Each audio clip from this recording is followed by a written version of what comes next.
Satbrimob Polda Aceh, Batalion B Pelopor kembali menunjukkan aksi nyata kepedulian dalam mempercepat pemulihan dunia pendidikan pasca bencana.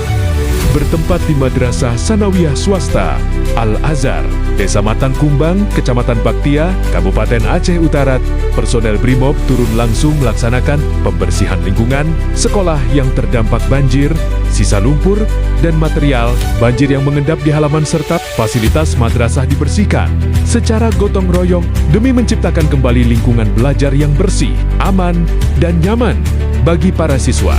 Kegiatan ini menjadi wujud komitmen Polri melalui Satbrimob Polda Aceh untuk selalu hadir di tengah masyarakat. Tidak hanya dalam menjaga keamanan, tetapi juga dalam misi kemanusiaan dan pemulihan masa depan generasi bangsa. Dengan semangat pengabdian, setiap peluh keringat yang tercurah adalah bentuk nyata kepedulian Brimob Aceh, Batalion B Pelopor.